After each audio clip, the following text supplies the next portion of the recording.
Okay, welcome to Friday night breathing and talking session.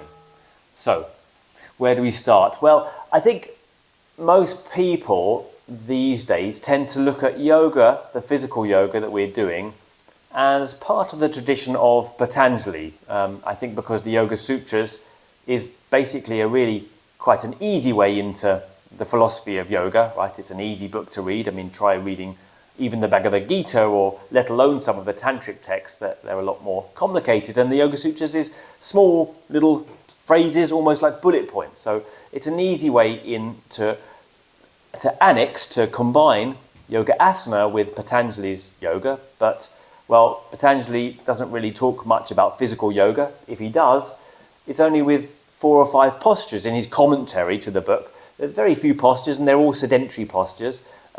So in that sense, yoga really is an as, or a seat, an asa. So we have this idea, yoga, we're doing this practice simply to concentrate our minds for the sake of meditation. Yeah? And then we hear this idea that we should be as still in the postures as possible. We should almost treat them like a kind of meditation. But my thinking is, well, that's a strange idea. If we're just doing meditation in the practice of asana, why don't we just do meditation?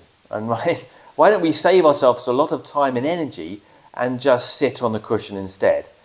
And, well, you could say, well, maybe you need a few stretches just to relax the mind and prepare the body. But I think it's more than that. And there is this wish these days. I think one reason is just to try and make yoga simple, to say, well, there's one homogeneous thread of yoga, and that comes to us today, and it includes, and Patanjali, looking at it in the Patanjalian way is easy because it includes a bit of asana, a bit of meditation, perhaps a bit of devotional ritual, and the pranayama, of course. But really, actually, there's many threads of yoga in India. It's a big place, it's a subcontinent, and there's many ways of doing this thing to transform our awareness at the end of the day. Yeah? And they're all under the umbrella of some kind of mind transformation. But there's many methods, as well there are a few different aims as well. And the method that we're doing, I would suggest, doesn't actually come down to Patanjali. It actually comes more from the tantric texts written from the 5th century onwards. There's a big body of literature to do with using the body to change the mind. And that, I think, is where we lie. If we're doing something physical for a period of time, we are using the body. We're not trying to deny the body. I mean, really, Patanjali and a lot of the philosophy, the classical era philosophy from which Patanjali comes, is really treating the body as an obstacle. If you can suspend your interest in the body, cut off all sensory information, all desires, all emotions, then you come into the clear thinking of the mind. Yeah? But that's one way to do it. And again, it seems strange then to use the body so much, but yet say that we're not using the body, or it's kind of some confliction there. And there doesn't need to be, because there is another tradition, which is the Hatha Yoga tradition, from the root ha meaning forceful, to do something, not forceful in terms of, forcing our body into something, which is also often the case we see, but more like doing something mechanical, like doing something physical, active, to change the mindset. Yeah? And that tradition also existed, but yet we seem somewhat to be ambivalent around accepting that there is this body tradition. I think it comes from Western hang-ups, really, that we are feeling that still caught in this mind-body dualism of Descartes and the puritanical ideas of religion, that we somewhat think the body is lower, and the body and mind being separate, and still treat the body as something that really we're trying to escape or deny or subjugate. And the good news is that the tantric tradition doesn't do that. It uses the body. The body in the tantric tradition is valid. It's a valid instrument to use, and of course the mind and the body aren't disconnected, right? The body and the mind talk to each other, and if you do something to one, you influence the other. And especially in this common era where it's very difficult to change the mind using the more subtle tool of the mind. We now use the blunt instrument of the body with increasing effectiveness, I think. Yeah? Because it's easy to manipulate the body and change the mind, whereas much harder to just try and change the mind using the mind. Yeah? Somewhat circuitous. Yeah? But if you change the energy of the body, then you naturally affect the mind. Now, how do you do that? Well, the elephant in the room is that the stretches, well, they're a bit strange, really. They're a bit weird. I mean, no one really questions that. Why are the yoga stretches so weird, right? But they're weird. I mean, why would you wrap your leg up in a lotus positions constantly? Why would you put it behind the head? And no one ever says, well, that's a bit strange. Like, that's not Western stretching. Yet we often kind of conflate yoga with stretching, but really those stretches don't factor anywhere else. Yeah, and sometimes people even say, well, we're doing the lotus because, after all, we're preparing to sit for meditation, and the best posture to sit is the lotus. But you don't really see meditation traditions in other cultures, in Japan or China, using lotus position to sit in. So there's something unique in the stretching. Right? And that again, we go back to that original Hatha yoga. They're using the body in a certain way, in a very particular way. Yeah? And not just to warm it up for long periods of sitting and meditation, because if you use the body in certain stretches, it affects the energy of the spine. And that is the overall overarching aim of Hatha yoga, to affect the spine, because the spine, if you hadn't noticed, is connected through the neck to the brain. And so if you do something to the energy of the spine, if you stimulate your spine, you stimulate your brain. Right? And we'll come back to exactly how, the hypothesis of how we do that. But if you envisage that in all these yoga stretches, what makes the yoga modality, what makes the yoga movements different to any other form of physical fitness, and probably why you're here in the first place, why you feel different having walked out of your first yoga class to a gym class or a karate class, if you hadn't noticed, all the stretches you do are using the spine very dramatically.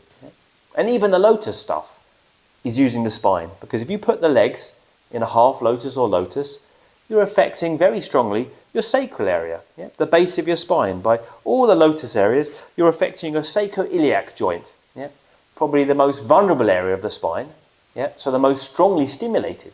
And that was always known to Hatha yoga, which is to do with stimulating this idea of the kundalini.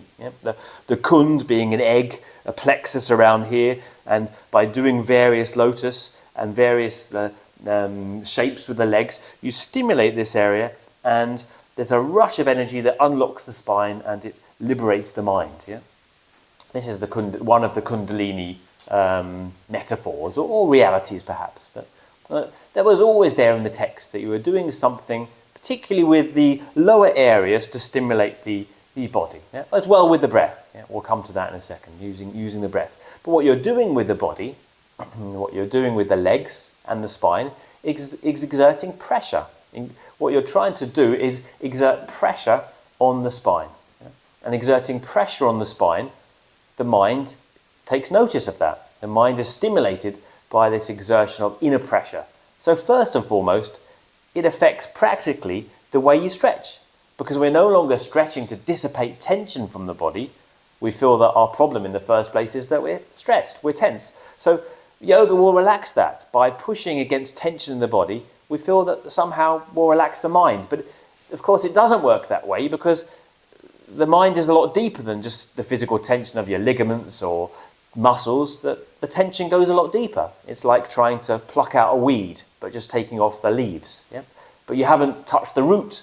And the root tension is in the psychic energy. The root tension of your being is obviously, it's gone a lot deeper than just your body. It's much deeper in there. And it's to do with the spine and the nerves of the spine. And I feel that we always saw this in all indigenous or very early uses of the body. They were all talking about heat and pressure. But like, if you look at things like Tumo, the Tibetan use of heating the body, or the Eskimos had a heating practice, or the Native Americans have a heating practice. Even the English, they have a way of going down. They dug these caves, and they don't know what they were really for in Cornwall in the south of England. and we speculate that there are actually chambers to heat the body. Yeah? Well, in India it's already pretty hot. You didn't need any extra heat there. But what they went one step further, and they use ways of breathing and stretching and putting their legs into certain intense positions to heat the spine, to pressurize the spine. So possibly we could even see it from Patanjali, when Patanjali is talking about tapas, svadhyaya, ishvara, pranidhana, kriya yoga. So the yoga of action, kri, to do, yeah, is to do with tapas. And of course, we're very reluctant, for some reason, as I suggested, maybe we have our reasons, to say that this is a physical practice and that the physical is valuable. So we translate Patanjali's tapas as, well, exertion, doing something with discipline, to discipline ourselves once again. Yeah? But actually, why not take Patanjali at his word?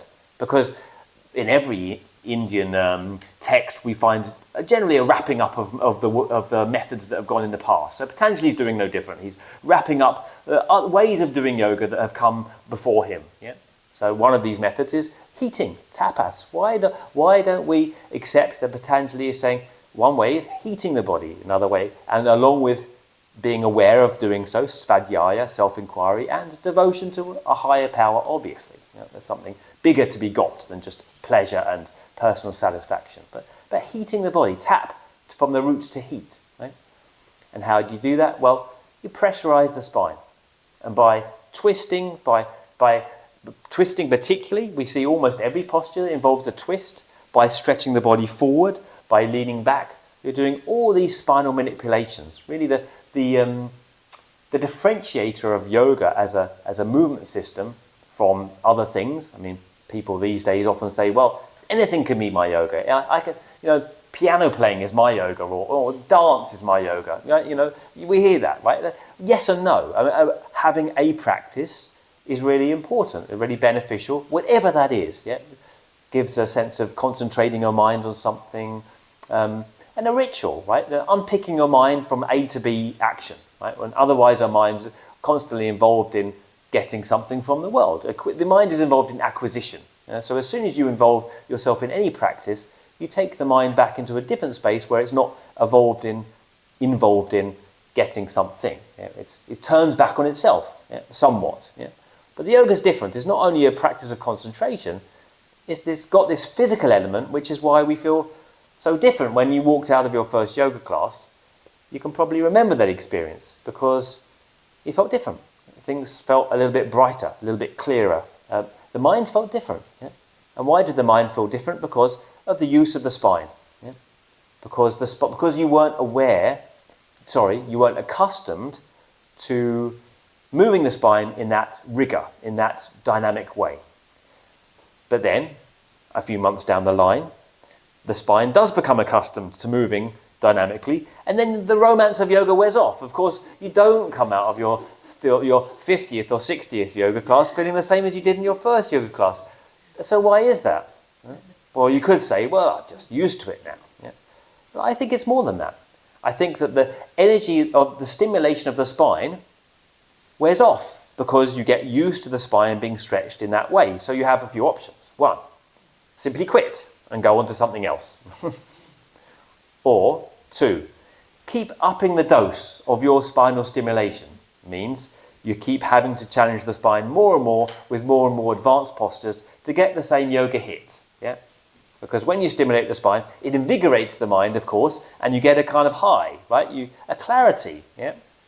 So when the spine gets used to that, you keep having to up the dose of your yoga. And we see that, right? Chasing more and more advanced postures. It's more than just about the ego. It's because you're wanting that same feeling, that same invigoration that you had when you first went to those early yoga classes. But it doesn't work well, of course, because the more advanced postures tend to be really overstimulating for most people's spines, and you don't get the same clarity of mind. Because actually, like any drug, a little bit gives you a sense of freedom. But if you keep taking the same thing and upping the dose, it doesn't actually do the same thing. Very quickly, the little bit, when it's taken to try and get the same experience again, is usually overwhelming. It doesn't do the same thing. So the same thing happens with your yoga. Yep. When you try and use the yoga to get the original stimulation, what you end up doing is overstimulating the mind. Through basically trying to get that same hit, you just become kind of zoned out. You might have experienced that as well when you're trying to have the same kind of experience and practicing deeper and deeper and deeper. You end up just feeling kind of like not invigorated anymore, not stimulated, but actually somewhat kind of spaced out, ungrounded, because the postures have become over challenging to the stimulation that your nerves are actually capable of. So you have a third option, and the third option is learn how to carefully stimulate the spine at the right dose, at the right amount, because everything depends in all medicine. Everything depends on the dose all the time. So if the dose is too high, it's a poison. If the dose is too low, nothing happens at all. Everything is always about getting the dose right, getting the stimulation through your spine right. So that means learning how to stretch. The Hatha yoga being a way to pressurize the spine, you have to learn how much to do it, which involves, and I'll speak at the weekend more practically in the asana sessions, in learning how to use a stretch to affect right tension on the spine. So you're stretching towards yourself rather than just trying to push out of yourself in the hope that you'll relax the tension in your body simply by pushing into a joint. Instead of that, learning how to stretch by pulling together and to affect a right tension in the body. So the spine is the anchor of your limbs. So the limbs are kind of plugs back into the spine, and there's a certain tension in the body, a certain sense of holding the body in an efficacious position for the spinal stimulation, because again, you need to hold the spine at both ends to exert a charge in it.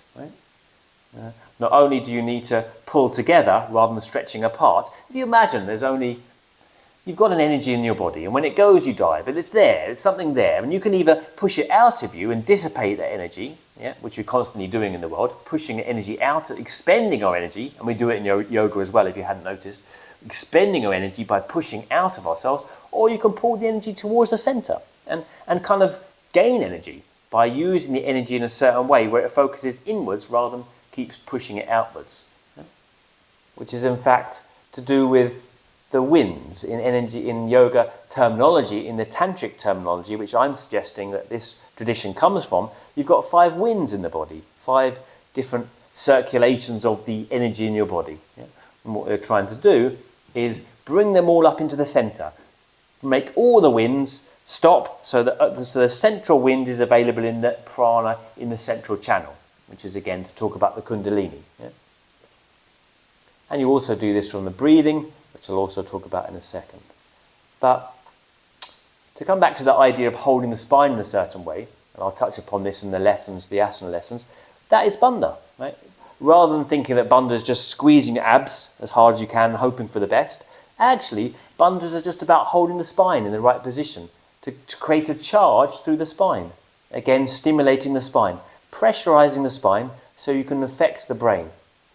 So what you do is, if you imagine that the spine is actually 3 curves, you've got your cervical curve here, your neck, you've got your thoracic curve at your chest, and you've got your lumbar curve at your hips, your lower back. And those 3 curves are related to the three locks or seals. Your Jalandhara bandha at the throat, your Uddiyana bandha is actually not the navel, it's the chest, it's to do with the chest. And your Mula bandha is to do with affecting the curve of your lordosis, your hips. So if you bring those 3 curves of the spine into a relationship with each other, you've basically coiled a spring, as it were. So it's nothing to do with isolated locks, locking the 3 places, but actually to do with using the 3 places in your body, or the 3 bends of your spine, to create an efficacious shape in your body. So you're playing with these 3 curves to put a charge through the spine. And putting a charge through the spine is like holding it at the top and the bottom. So again, it comes back to a right tension through the spine. So there's a different reappraisal of the bandhas, at which point all the bandhas are actually being held all the time, especially the neck one as well. People forget about the neck, but the neck is a bridge to the mind. The neck is the vessel and the connection between the body and the mind. So Jalandhara Bandha is actually holding all the time along with the other two, but not as a lock, just as a careful holding of the three curves in relationship to each other. So how does that then affect the mind? And why is it that heat or pressure or stimulation on the spine would affect the mind? I mean, invigoration seems understandable. If you walk around and you use your body, you feel invigorated, and even if you were just to go to the gym and get a quick pump on, you'd feel somewhat invigorated simply because there's energy flowing through your body and some movement in the spine rather than slumped over Netflix.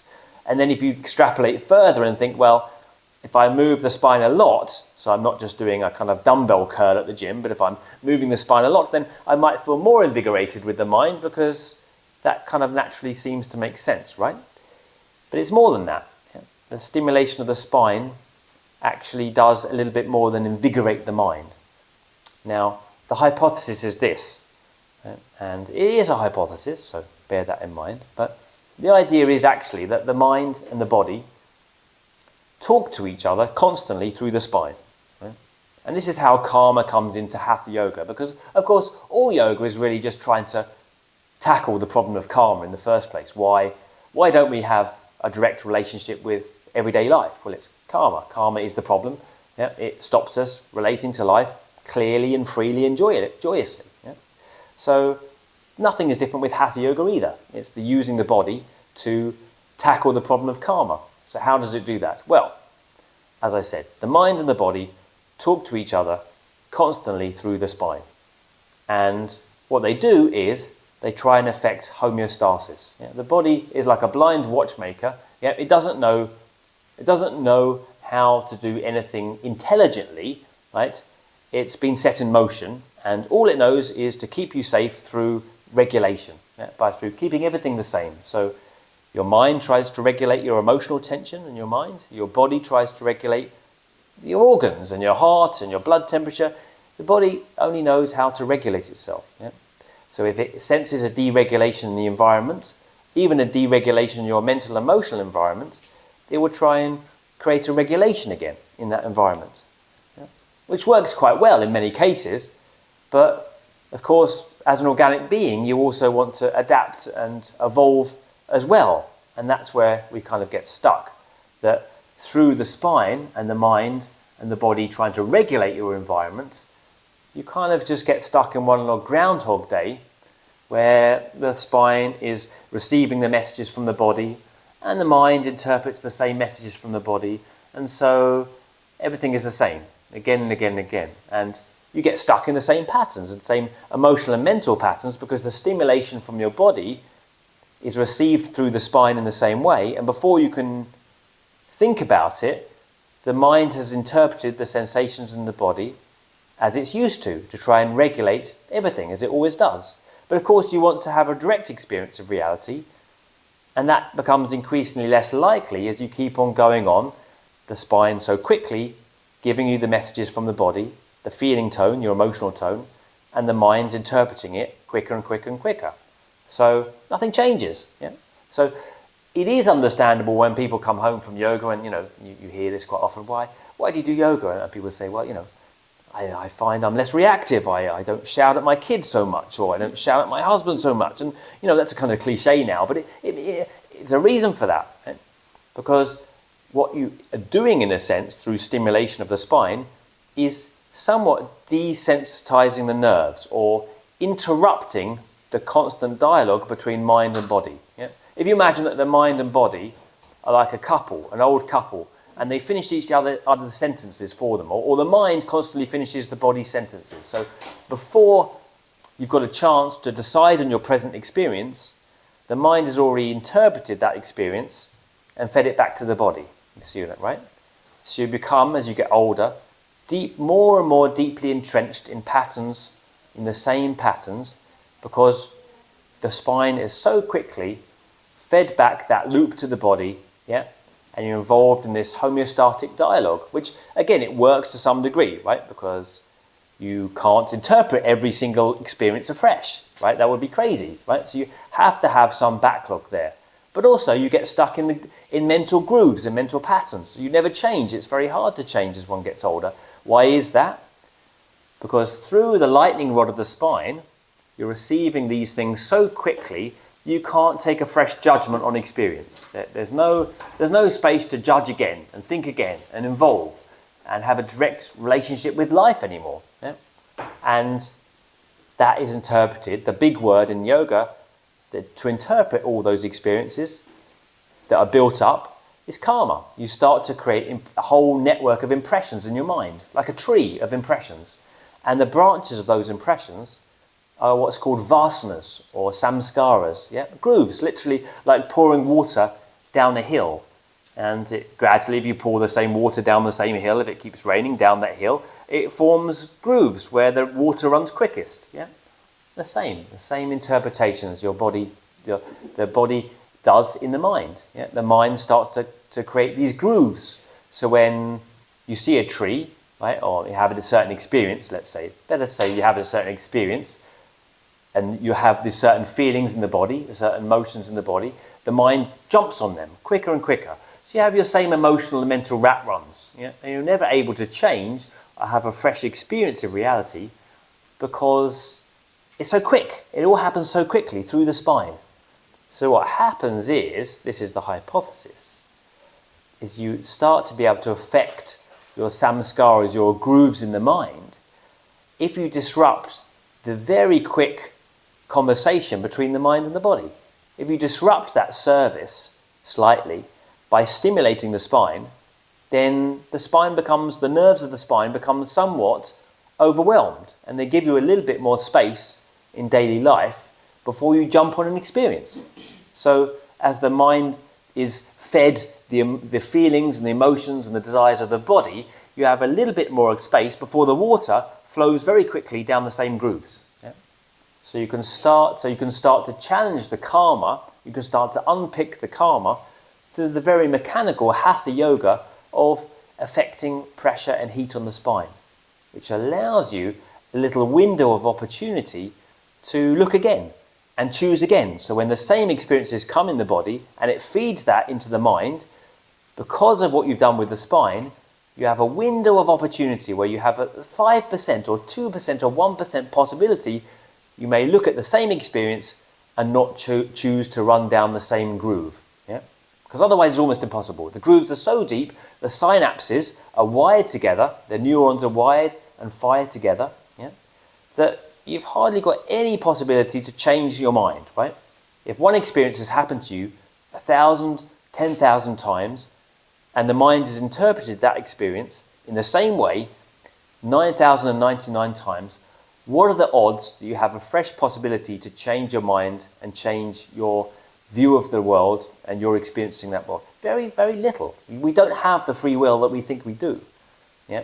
So then you're stuck in this karma. Karma is completely enmeshing you. You don't have the possibility to break out of your past experiences. And not only that, the past experiences are not only what you've created in your life, but it only makes sense that the past experiences also come from what's handed to you in your body. The karma comes to you through your genetics of your body. Yeah. Even a few generations, they do experiments on so obviously sad to say, but on mice and different animals, and within only a few generations they can change the way that they react to stimulus. So very quickly our body carries the karma of generations as well. So not only are we trapped when we come into birth, but we're increasingly trapped by our experiences when we're in the life. Nature and nurture are part of our whole karmic experience. Yeah?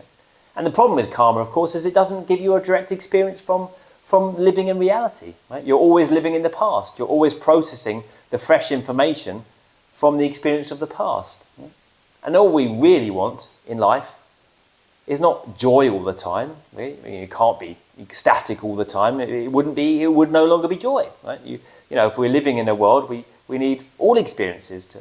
So we really want meaning in life. And to get meaning in life, which is what the human being really wants, I think, we have to have a direct experience with life. We have to have a fresh experience, a meaningful experience is a direct one. Yeah?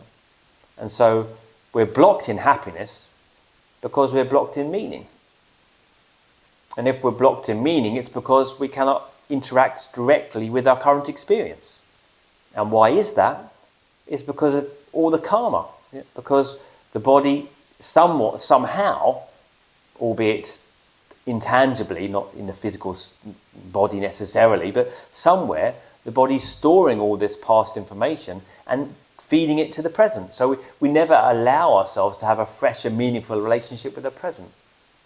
So this is a hypothesis, of course, but let's say it's a reappraisal of the tantric tradition of raising the kundalini. Yeah?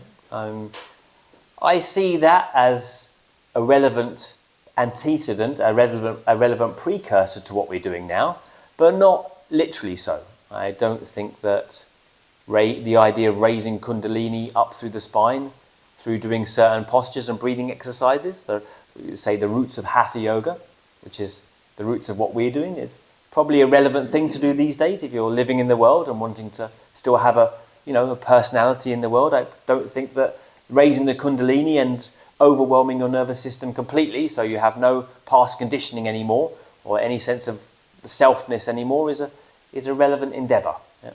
But we could reframe the idea of using the spine in a more graduated and a more methodical way. So instead of trying to overwhelm the spine altogether, overwhelm the nervous system through the kundalini, which was a very, very intense kind of physical pressure on the spine, what if we just did that slightly more gradually? Could then we use the pressure on the spine not to overwhelm the nervous system and have this experience of kundalini, because we still want to live in the world. I mean, those people using the kundalini experience, they were doing a different thing in a different time, and they were not living in the world anymore, trying to get rid of their ego. But we're not, and I don't think we should be trying to get rid of our ego. But we want to change the ego, of course. We want to have the sense of self that we have, but we also need flexibility around the experience of self that we have. Yeah, we need it to change. Yeah, we need it to evolve. Yeah? If you're too rigidly egoic, of course, you keep bashing into other people. But of course, if you don't have any sense of ego, that's a problem as well. So you need a fluidity around it. Yeah? So without throwing the baby out with the bathwater, maybe we could appraise the Kundalini ideas about heat and pressure on the spine in a more modified way. At least that's what I'm suggesting.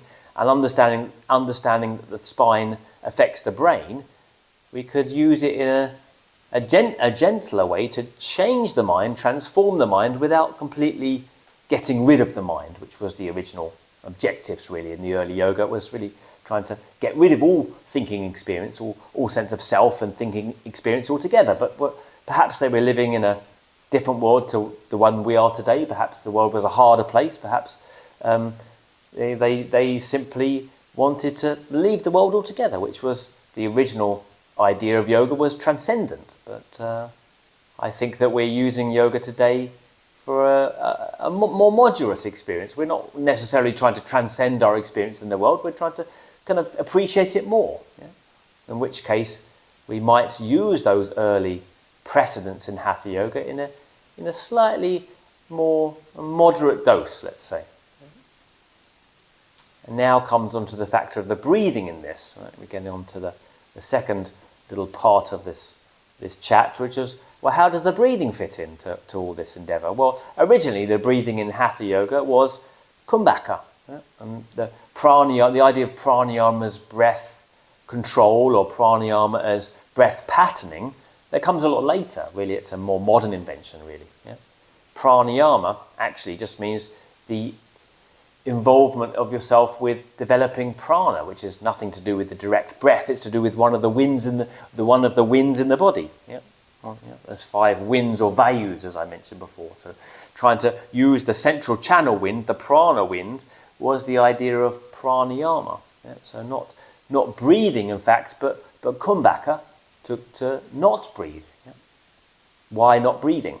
Because the way that you can affect most pressure on the body is by holding the breath.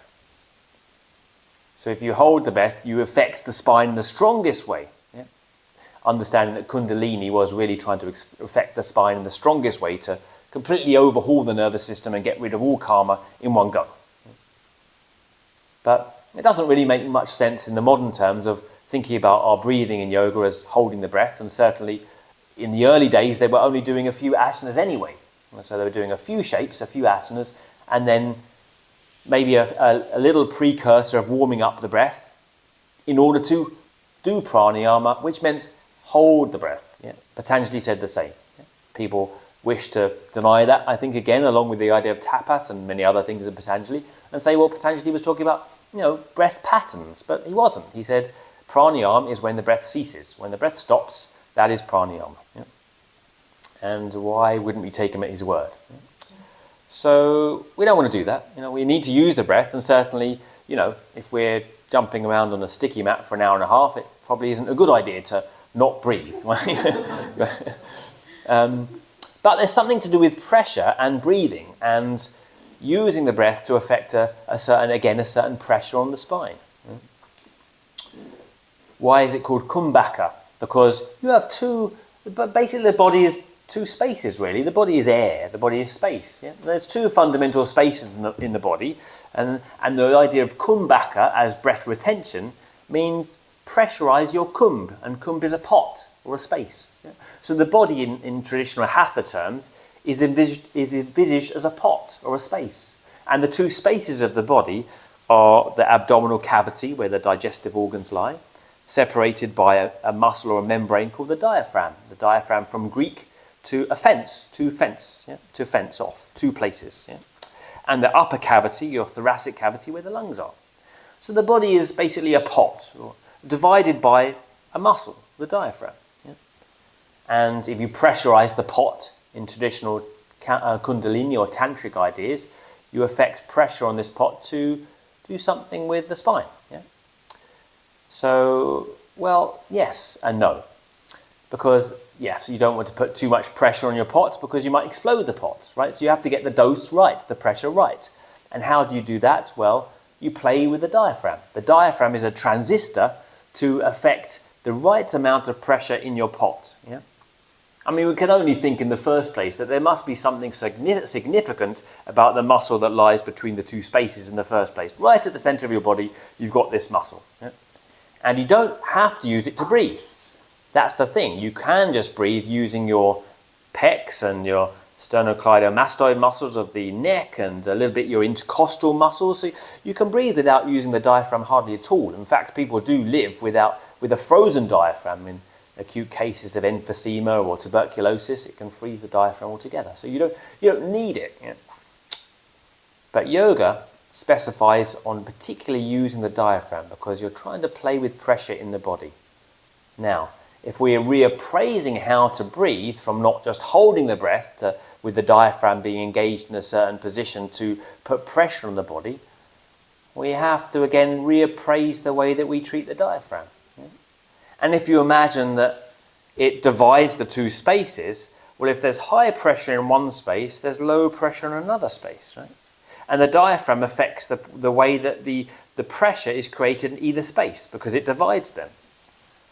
So on a more practical level, you can use the diaphragm then to control the pressure in either your abdomen as high pressure and your upper chest, your thoracic cavity as low pressure, or use the diaphragm in a way to affect high pressure in your thoracic cavity and low pressure in your abdominal cavity. And that is again done through a way of holding the spine or bandha. Nothing again to do with squeezing your abs. If you just the irony is if you just use the idea of Uddiyana Bandha as squeezing your abs, you actually tend to freeze the diaphragm altogether. You can't breathe with the diaphragm. And yoga, the specificity of breath in yoga is to use the diaphragm. Right? And so using the diaphragm effectively, you can basically use the diaphragm to breathe in your belly breathing, or use the diaphragm in a certain way to breathe in your upper chest, thoracic breathing. Yeah? Now, if you breathe in your belly, because of the way that it stimulates the vagus nerve there, this is the current hypothesis anyway, if you breathe in your belly breathing, we'll do this in a second, it relaxes you. And you'll find very, very quickly it causes a relaxing sensation on the body. People now speculate. Stephen Porges, someone I've interviewed on the podcast, was the founder of this idea about the vagal tone. So if you tone the vagal nerve, it creates this rest and digest kind of parasympathetic nervous system response. Yeah? So belly breathing, very relevant to yoga if you're just trying to use yoga to relax, yeah? Which I think is a very valid reason to do yoga. But also, we have to reflect on the idea that the original Hatha yoga tradition was actually about pressure and tension and compression. Yeah? And that was to do with affecting a change in the mindset. And so if you're doing that, you're actually going into a light sympathetic nervous system response. Yeah? And in that case, you use the diaphragm to affect higher pressure in the upper chest. Yeah? In some form or reasoning, higher pressure in the upper chest affects you going into a lightly sympathetic nervous system response.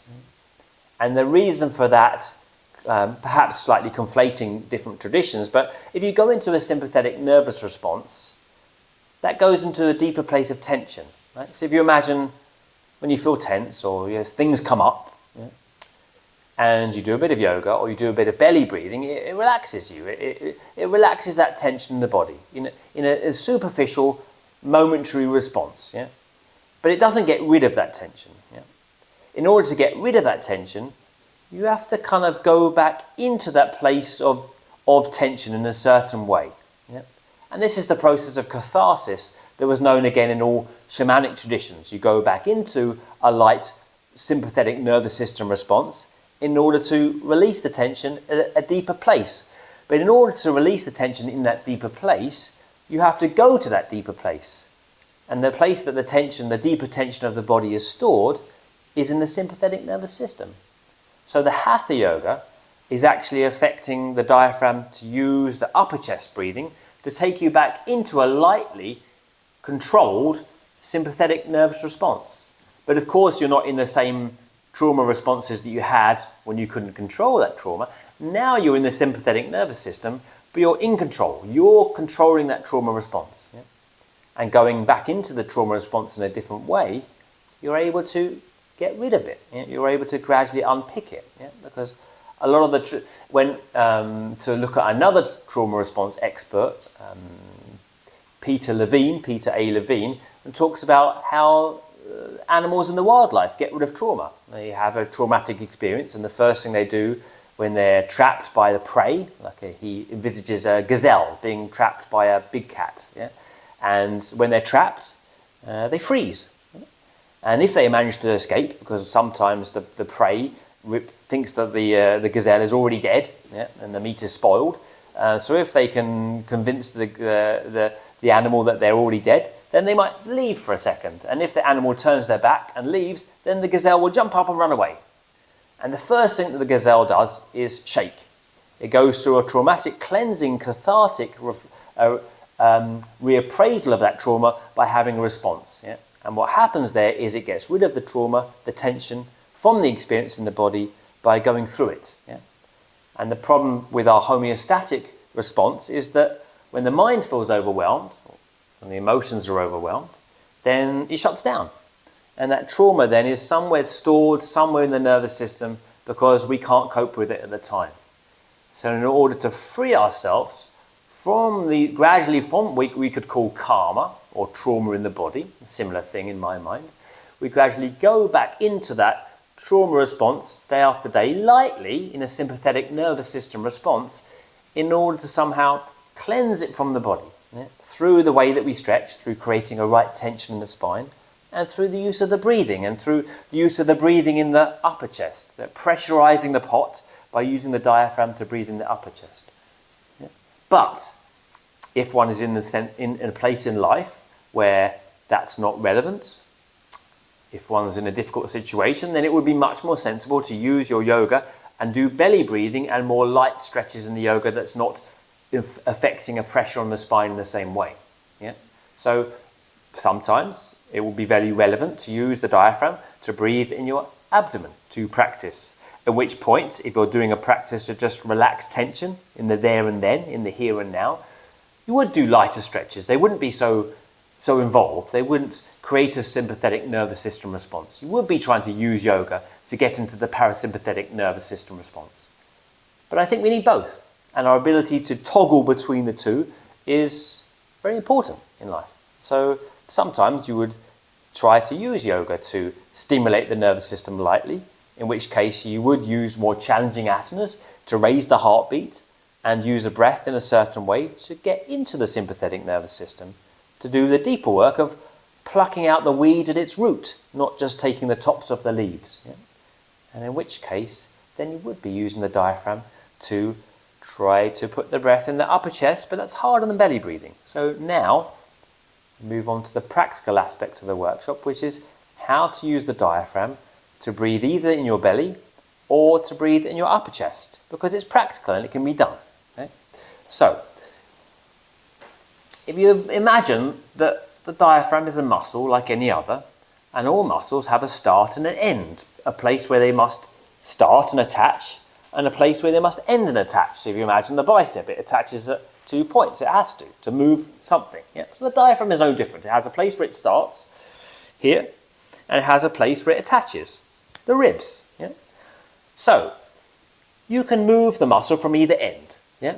If I hold my muscle here, I can move it from the other end. It's easier to do a bicep curl holding the muscle from the way it normally attaches, but you can move it from either end. Yeah? Depends on how you hold your body. Same with the diaphragm. Normally, because the muscle attaches here and its origin is here, it's easier to move the muscle of the diaphragm from its origin than its insertion.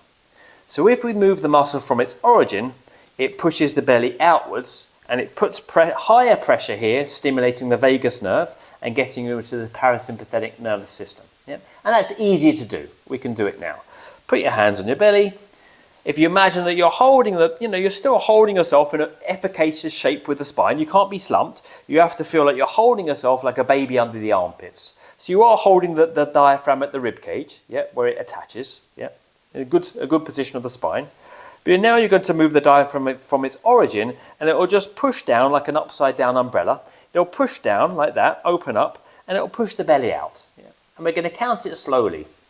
To affect the pressure there, you have to narrow the aperture of your neck as well. If you contract the neck, then you don't send the breath deeply. You have to narrow the aperture of the neck to draw the breath more deeply. If you don't do anything at the neck, the breath will only go here. Yep. So just narrow the neck slightly. Imagine you're smiling from the back of the throat. A faint smile at the back of the throat will draw the breath over the neck. Now if you count with me, try to push your hands out. Inhale, 1, 2, 3. And the diaphragm draws up and in, and the belly goes in. 2, 3. Inhale, breathe the hands out. 1, 2, 3. Exhale, 2 and 3. Inhale, 1, 2, 3. Exhale, 1, 2, 3. Inhale, 1, 3. Exhale, 1. Let's do a few more rounds, because inhale, 2, 3. You should feel very quickly that it's relaxing. Inhale, 2, 3. You have an experiential understanding. The belly breathing with your diaphragm. 2, 3. Just relaxes the nervous system. 2. Inhale. And this is something that everyone can grasp, because it's easy to move the diaphragm in this manner. Keep on. 2, 3. Exhale. So when you're doing yoga like this, using the diaphragm in this manner, breathing into your belly, you're using yoga to calm the nervous system and pacify the mind. In fact, it might be quite a good idea to do stretches using the diaphragm before meditation. Yeah? But it's not Hatha yoga. It's not the tradition of Hatha yoga. That's using the diaphragm from the other end. So let's briefly stretch the diaphragm from its other end, which is a bit more tricky. Now, if you gently tone the lower transverse abdominis muscles of the abdomen, so not the six-pack area, but just gently pull in the lower abdomen like you're holding a small thread, and with finger and thumb, you just hold that thread. And that thread is attached to here. So just gently toning here, you imagine you're grasping a small thread, but it's attached here as well. So there's a certain tone now, a certain right tension between here, where the solar plexus is, and here, just below the navel. There's a certain relationship between those 2 points. And what you've done there, if you tone the abdomen like that, you've caught the diaphragm, like catching a bird, from its origin. So it's not going to move from its origin. But if you still breathe deeply enough, you can now move the diaphragm from its insertion. And when you do that, not moving it from here, but moving it from here, you don't breathe in there anymore, but the rib cage pushes outwards, and you breathe deeply using the diaphragm in your upper chest. Yep. So holding the diaphragm with bandha, yep. You now don't move it here. This is quite hard, rigid almost. And now it has no option but to move where it attaches on the rib cage. So try this. Place your hands on your rib cage. Imagine that little string, that small thread, and it's holding here and it touches here. And that's a tension between that small thread. And now see if you can breathe the diaphragm outwards so the rib cage moves laterally. Inhale. Exhale. Inhale. Exhale.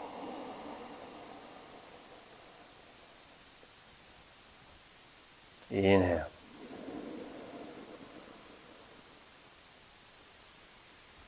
Exhale.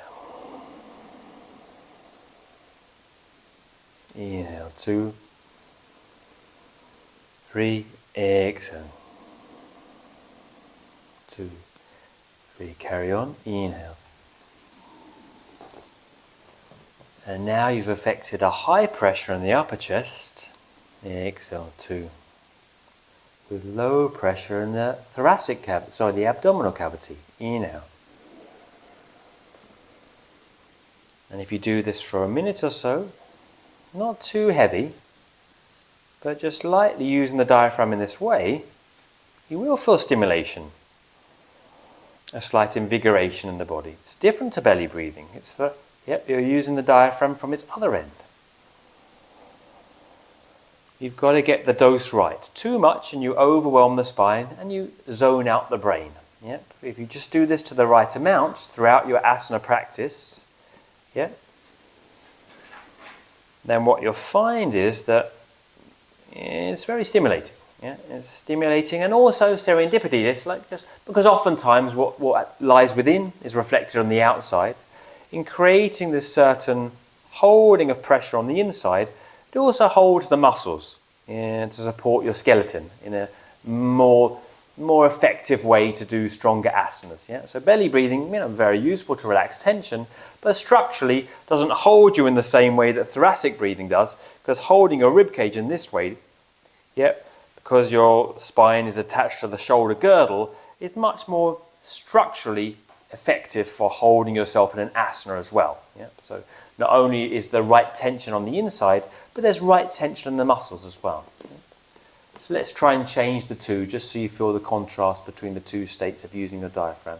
And don't get me wrong, it's easy to do the belly breathing, that's why everyone emphasizes it all the time, and not easy at all to hold the diaphragm from its other end, because it doesn't naturally work being held from its other end. That's not the natural state of the muscle. You're doing something somewhat unnatural, which is another definition of yoga, to do something somewhat forceful, meaning something somewhat unnatural. Right? Natural being the body is always changing with the environment, and you're trying to take charge of yourself and the environment. So in somewhat, yoga is a denaturing process in a certain sense. So doing something slightly forceful to take control of your experience rather than just being led by your nose and the homeostasis of your body all the time.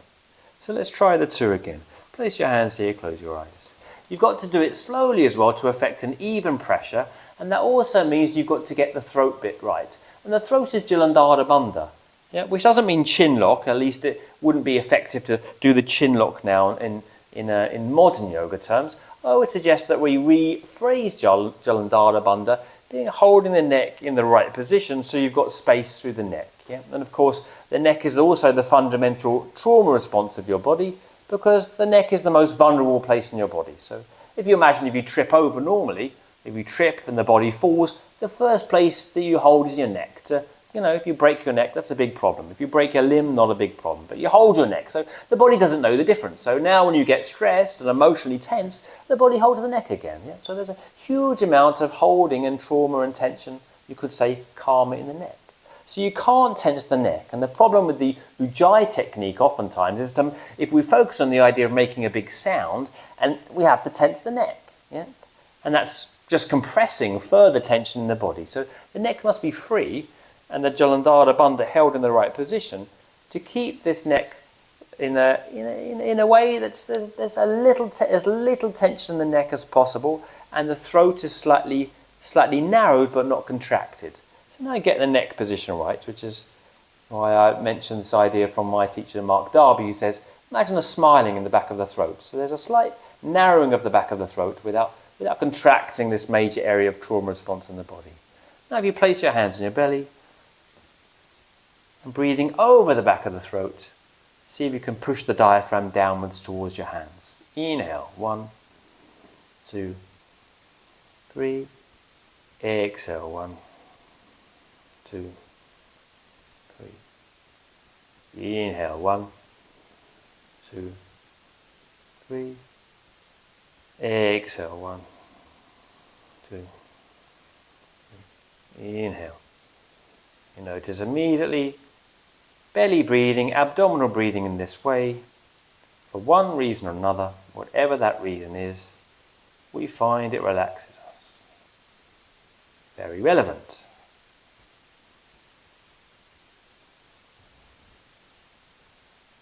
You imagine 3 stages of the breath, 1, 2, 3, equal pressure, filling the body up like a barrel of water from the bottom to the top.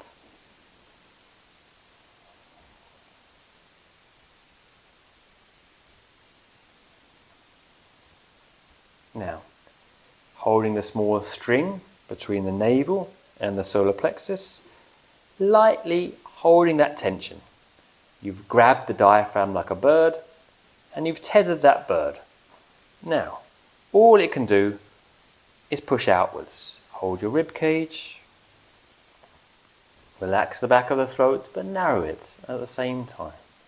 And now see if you can breathe outwards into your hands. And you'll notice as a byproduct, as an auxiliary, there's a sound, but it's not the focus. The focus is on the movement of the diaphragm. Inhale, 1, 2, 3. Exhale, 1, 2, 3. Inhale.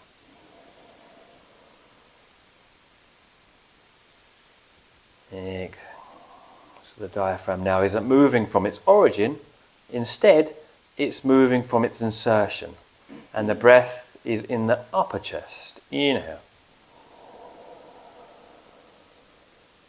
Exhale. And because of some anatomical situation, there's a sound as the byproduct for this thoracic breathing, but there's no tension in the throat. So the Ujjayi breath is been rephrased more currently as a free breathing with the byproduct as the sound. Means hold the diaphragm in the right way by holding the bandha, and now breathe freely. No tension. Inhale. Exhale.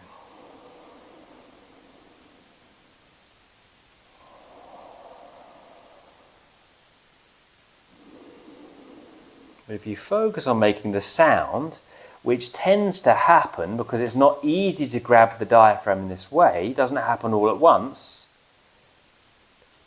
so then you focus on the sound because you don't know what else to do, because you can't feel the diaphragm immediately moving in this way because it's not natural. So what happens then? We're told, well, or we think, well, yoga breathing has to be particular, so it must be about making this big sound. But of course, if you think about the sound, then the breathing just happens in the throat. Yeah? So on a practical level, forget the sound, and it will happen when you've got the diaphragm. Try and feel the movement of the diaphragm, and when you can move the diaphragm from its two different ends, then the sound can happen. Yeah? But it's not the focus. Yeah? Otherwise, in making a sound, increasingly contracting this major trauma center of the body, only compounding tension in the body. So it's very important to forget this idea of ujjayi as a big sound.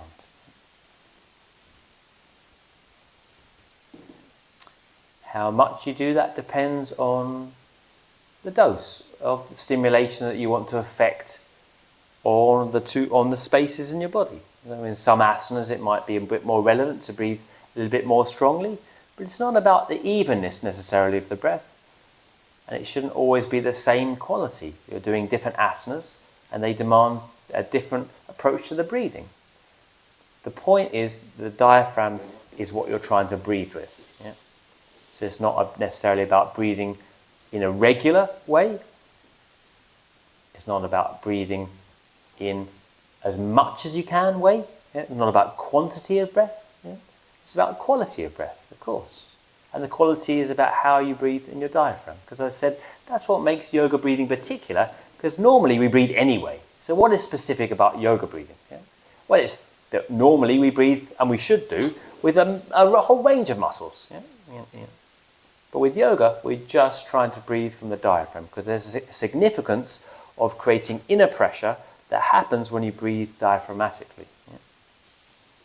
Because you can't actually breathe more. I mean, what's being found out about now is that yoga is not about breathing more as in breathing better. You know, big breath, they say in yoga. No, you can't, because the more air you take in, the more carbon dioxide you give out. And the more carbon dioxide you give out, well, you need the carbon dioxide to assimilate the oxygen into the red blood cells. So you can't win. The more air you breathe in, the more carbon dioxide you breathe out, and you're stuck. You're not actually able to synthesize any more oxygen in the body because you're breathing out the very thing that you're breathing in. Yeah? So you can't actually breathe more. Yeah? So it must be about quality, yeah? The quality of the breathing. And that's to do with the quality of the movement of the diaphragm, or subtilizing the movement of the diaphragm. Yeah? And also, traditionally, if you look at the Yoga Makaranda, Krishnamacharya's early text on yoga, which I highly recommend, he also talks about, at a certain point, holding the breath altogether. That's also can be relevant. Yeah? So it's about the quality of diaphragmatic movement. So there's a little overview of a kind of different tradition where asana, you could say, is more front and center than in the classical yoga tradition of such like Patanjali or the Bhagavad Gita, where asana does get a mention, but really it's probably only a few asanas to calm the nervous system for the sake of meditation. Yeah. But here in Hatha Yoga, we find a tantric tradition, meaning a way of tantric, not meaning tantric sex, just meaning a way of, we always tend to confuse it these days with neo-tantra. And the original tantra is just a way of embracing the body, to use the body to work on the mind. Yeah. Rather than in the classical yoga tradition, let's call it, Patanjali and the like, subjugating the body to come into a clear understanding of the mind. Yeah. So at least two different rivers, they both meet at the same ends, trying to tackle the problem of karma, why we're backed up, basically, why we can't have a direct and meaningful experience of ourselves in life, in the here and now. Yeah? Because these grooves, these mental grooves, have become so deep in the mind. So in the classical yoga tradition, we really use the mind to resolve the mind. In the Hatha Yoga tradition, we use the blunt instrument of the body, really. It was often said, if everything else fails, do Hatha Yoga, traditionally. Right? Well, everything else has failed in the current day and age. We're kind of at that place, it's said, in the Kali Yuga, the worst age of the universe, believe it or not. And we're using the blunt instrument. We're using the body to affect change in the mind. But it's a different stream. It comes from the same place, and it wanders, and it meets at the same end, but it's a slightly different method, albeit that it reaches the same ends to affect mind transformation, to tackle the problem of karma. But the means, the way it does it, is different.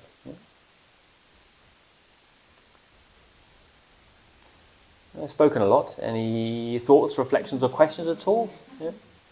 Doesn't matter if you haven't, and perhaps something might come up over a more practical use of these kind of ideas over the period, that hopefully, if you don't run away tomorrow, no one's come back, we can tackle them on a more pragmatic level with how to do the asanas, because otherwise, if you don't have a line in the sand, let's say, going back to a reason why you should do the asanas a certain way, you're left with a kind of concentrated stretching practice, concentrating the mind.